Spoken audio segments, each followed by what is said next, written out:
Ragazzi, ce l'abbiamo. Il miglior film di Transformers degli ultimi anni ce l'abbiamo. Grazie.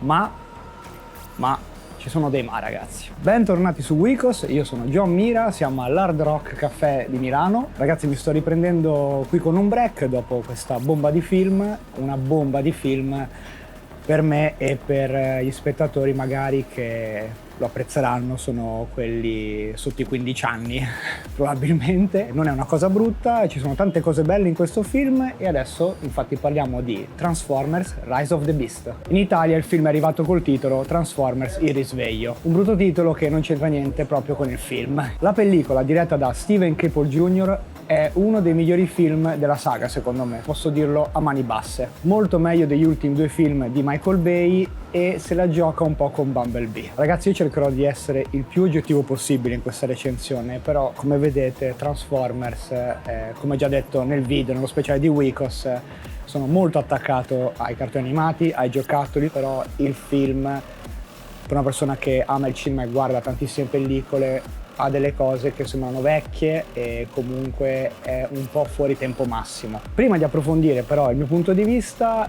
parliamo un attimo della trama. Gli Autobots si devono alleare con i Maximals per tornare sul loro pianeta natale e intanto impedire a Unicron di distruggere la Terra. Unicron è un mangiamondi. Ovviamente i Transformers saranno aiutati da due personaggi umani, Noah Diaz e Elena Wallace. Noah ci finisce quasi per caso in questa missione e Elena studia antichi manufatti. Quello che vi ho detto sono più o meno i primi 20 minuti di film, poi inizia l'avventura quasi senza freni e questa è una cosa che mi è molto piaciuta perché il film si prende poche pause, però è un'avventura che magari se usciva 20-30 anni fa la sala sarebbe crollata con gli applausi, invece adesso, come detto, è un po' stantia. Intanto, diciamo come ha raccontato il film. Dimenticate la regia di Michael Bay, qui è tutto molto più posato, tranquillo e calmo. Molti degli scontri fisici con i Transformers sono campi larghi, riprese larghe. Il format è più o meno quello di Bumblebee, sia come design dei Transformers che come regia. Ho fatto presente il design dei Transformers perché qui si ha molto rispetto per la materia originale e non apportando molte modifiche al cartone animato.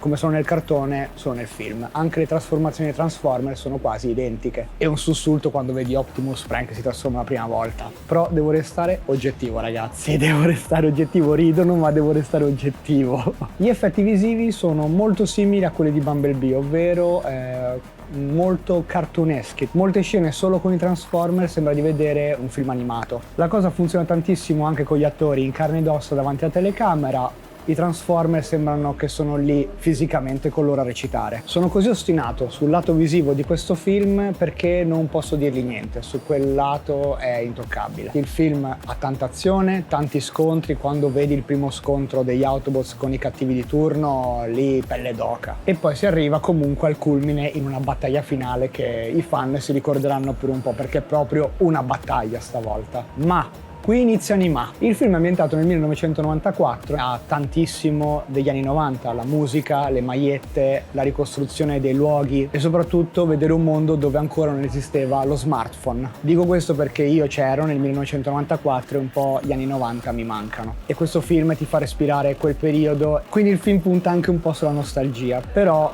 con la sceneggiatura ci sono i primi problemi. Faccio presente questa cosa della storia perché è la struttura un po' la cosa più debole.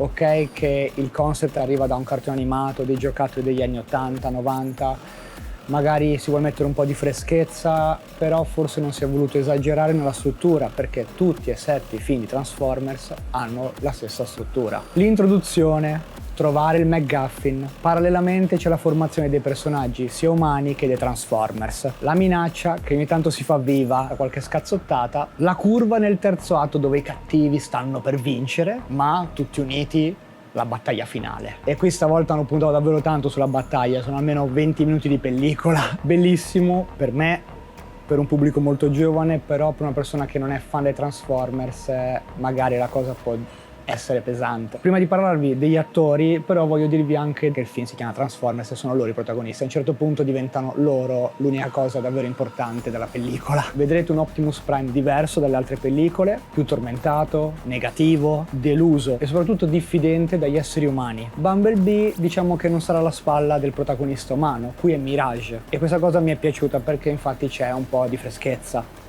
Mirage l'ho adorato, è uguale ai cartoni animati e soprattutto non sentirsi incatenato a un Bumblebee che deve usare soltanto la radio per comunicare. Mirage ha una voce sua, parla direttamente con la persona umana. Per quanto riguarda i doppiatori dei Transformers, Pete Davidson è Mirage, Peter Cullen è sempre Optimus Prime, Ron Perlman è Optimus Primal, Michelle Yeoh è Eraser e Peter Dinklage è il capo dei cattivi, Scourge. Per quanto riguarda gli umani, il protagonista è abbastanza buono, scritto bene, Anthony Ramos infatti funziona molto. Elena invece è Dominique Fishback e il suo personaggio è un po' bidimensionale, non è colpa dell'attrice, è scritto il personaggio proprio come la spalla del protagonista, ha proprio poco spazio, però è importante nella trama.